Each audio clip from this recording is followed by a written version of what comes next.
another day, when I read you, ugochitubelu, obiumala, kanjinayo, nane mana, another day,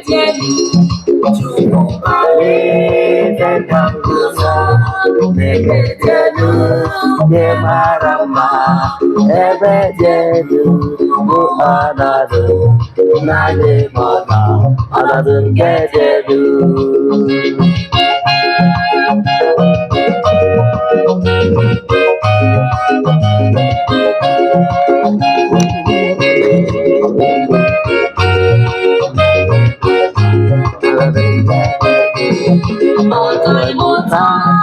Iba otu ebe obi rara mmiri na ụfọdụ na-atụ egwu ọrịranya Nebedelu Chukwu kpali teka nguzo Nebedelu nke mara mma Nebedelu bụ ọnọdụ n'anyị mana ọnọdụ nke dị elu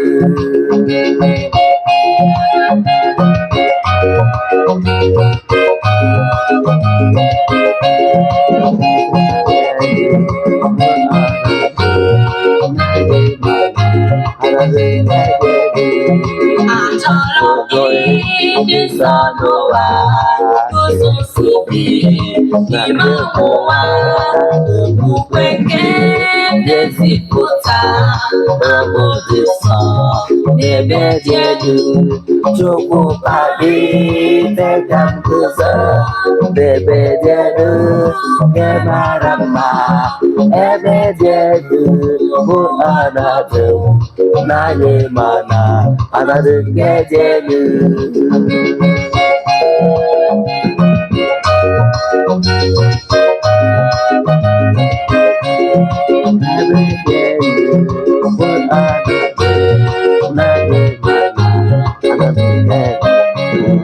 ọchịchọ na ndụdelu ka chọtara amarịrọma arịọsike n'ebere nke n'anya ịrọma ọnọdụ nke dị elu Chukwu kpali teka nguzo n'ebe dị elu nke mara mma ebe dị elu bụ ọnọdụ n'anyị mana ọnọdụ nke dị elu ọnọdụ dị elu n'ụbọchị gị obi ụgbọala kanjinayo mana ọnọdụ nke dị elu Nebedelu nke mara mma ebe dị elu bụ ọnọdụ n'anyị mana ọnọdụ nke dị elu teka nguzo n'ebe dị elu nke mara mma ebe dị elu bụ ọnọdụ n'anyị mana ọnọdụ nke dị elu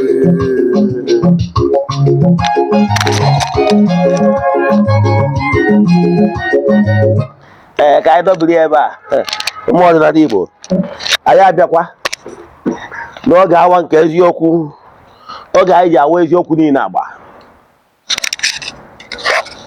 nke ọ bụ mụ nwa bụ Ogbuefi Ezeana Ugochitubelu na-anọ n'isi ya n'ụbọchị taata bụ orie asị m na orie ga-eritere anyị ihe ọma ma ripụrụ anyị ihe ọjọọ asị m na akakaka anyị amaghị na jijiji anyị amaghị n'ụbọchị taata nwa ụbọchị orie isiokwu anyị ji wee bịa n'ụbọchị taata bụ what we must avoid as a newcomer n'ọdịnala Igbo. Yes, onye bụ isiokwu anyị ji bịa n'ụbọchị taa. What we must avoid as a newcomer n'ọdịnala Igbo. Ka ị ghara ibe anyam anyam maka ndị ọbụta bụ izi ha na-afụ m. Afọ m bụ Ogbuefi Ezeana Ugochitubelu n'Oraifite. Echiri m ọzọ Eze-Ana. Abụ m onye isi nchụaja na Ugochitubelu ọdịnala temple. Anyị na-agba afa miri emi lụkwazi ọrụ mmụọ dị iche iche. abụkwazị m onye isi nchụaja na ọdịnala restoration prayer ministry, bụrụkwazị onye mgbasa ozi ọdịnala Igbo. You can call me an ọdịnala evangelist, I will answer. N'ụbọchị taa akwụwagoro gị ihe makara anyị ji wee bịa gwakwazie gị, ọ bụrụ na ị chọrọ isonye na aja anyị na-achụ kwa ọnwa nke ọnwa April, anyị achịkọtago nke ọnwa March. Ndị niile sonyere anyị na aja ya bụ ọnwa March enwetago ihe onyonyo etu anyị si chịkọta ya. Mana ịchọ isonye ya bụ aja mbuli elu na aja ịpụta ihe, send m 3 prayer request gị, email donation token to the account number, echatizien na WhatsApp ka m gwa gị other details I need from you ka e wee nwee ike bukuo gị maka nke ọnwa April. Ọ ga-ebido na April 6, last year for 14 days. Bọsị a ga-emechi achụ aja dị iche iche, gbuo ebunu wee mesara aka. Distance abụrụ ebara, ị nwere ike isonyere anyị ebe ọ bụla ị nọ all over the world. Ọkwa ọzọ dị mkpa bụ echefuna n'ụbọchị Monday, n'ụbọchị Thursdays bụ ụbọchị anyị ji enwe prayer our administration using ọdịnala method. Ị nwere ike isonyere anyị ebe ọ bụla ị nọ. Ịchọkwa na ịbịa present, ịchacha m na WhatsApp ka nye gị direction. Counseling anyị bụ free, ikwubi okwu anyị bụ free, mana ịgba afa ka a na-akwụ ụgwọ. Ka bụ ihe ị kwesịrị ịma.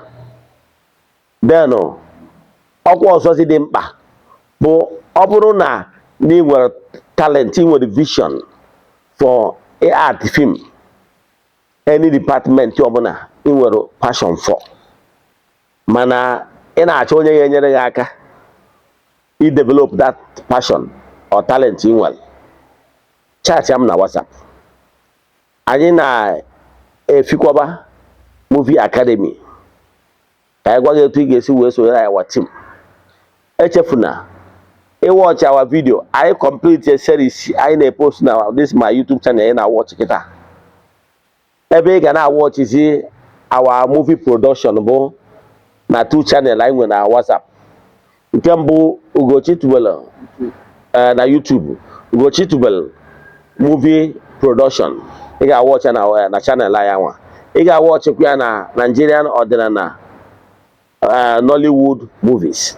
You can watch here, but there's 2 channels belong to the temple. So, by first week of next month, I'm going to be a movie I sponsor now. The consequence of Okite. So, I movie no one Abiano, I got African channel. Then, of course, I will other series I sponsor. Yes, it's in a Yawi phone, no way, Kuziel and them mother, or Basozi, Basara than Igbo. Can them mother what we are talking about? Message I better I can tell you in next 20 minutes we are off. Now we had you and you a biabo, Abuni Bonye Battle of phone or than Igbo. I'm here today to admonish you.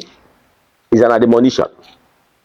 Admonition bo yoga bobu ni me igari ibanya manyam igari kota in future. Yes. I want to better than Igbo. What you must do first is this: create a time for your spiritual exercise. On a true spiritual exercise, here, key where we can activate your inner power. Because the spirit of discernment must be active in you. If not, you go astray. Yes. That spirit of discernment be very important. Makano nyaki igi asigi to name wane monine. Yes, ki we mano na mwa usinaka chineke. Ije wana ukondo ko obi dia.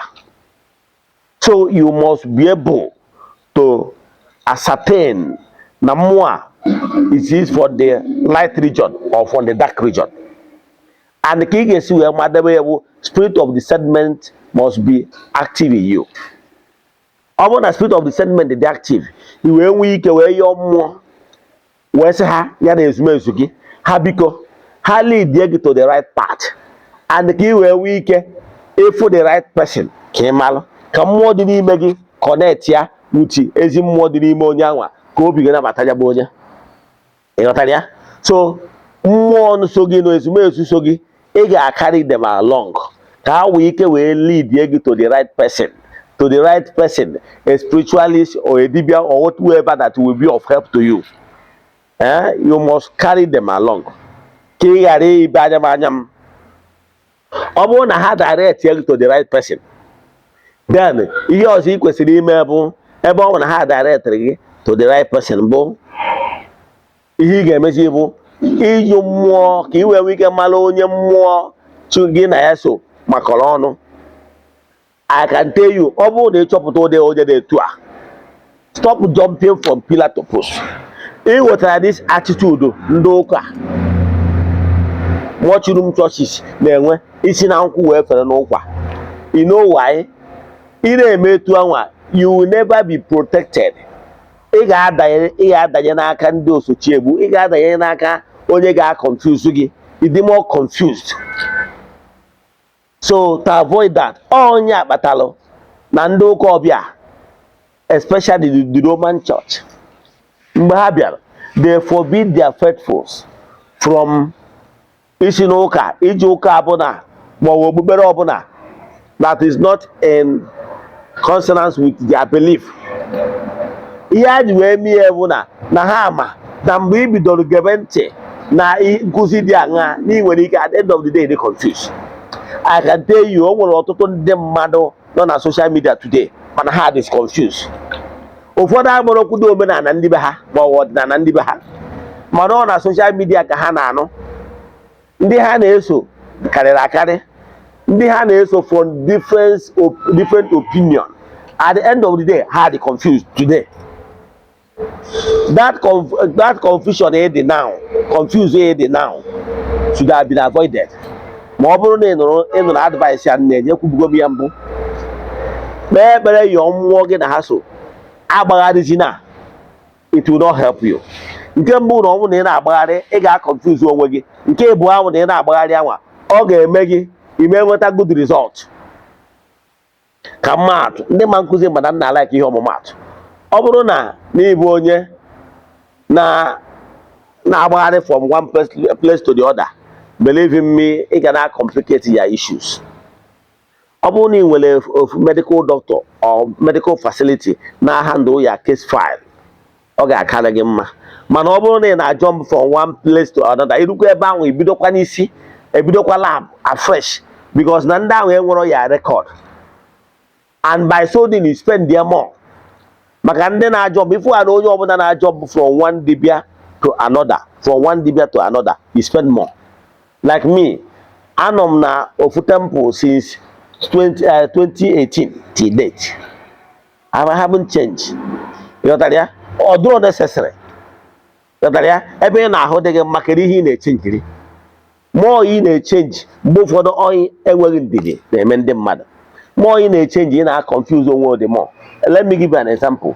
Oge m na Abuja, o nwere mgbe ahụ adịrọ m.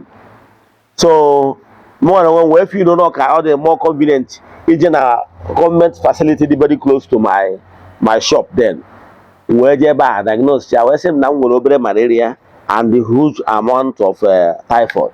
Ị mara ndị atleti gụrụ m ike na-agwụ mmụọ I was losing strength. So at a stage, after some days, I said no, ihe adịgo too much. Wee jebezie na ebe m nwere my doctor, treat him doctor abụ di na nwunye, they are all medical doctors. Ụmụ ha na abroad. So on the Yoruba ka ha bụ. Then nje ebe ahụ ebe m na-ejebe ụlọ ọgwụ ruo. After ka ọ na-echa mụ na efu n'ụlọ ọgwụ, I drove myself to the hospital. Ọ na-esi ama ahụ wee sị m based on ihe nkọwarịa kịta na my problem bụ malaria, mana malaria gbagotara ọfụma. No plus, but I don't work we describe ya. Mana ihe mere that I will not go. Na ga-enye m bed. Tomorrow morning, ndị ọrụ resume, ndị lab resume, ka eme m lab. Ị mana nkwie.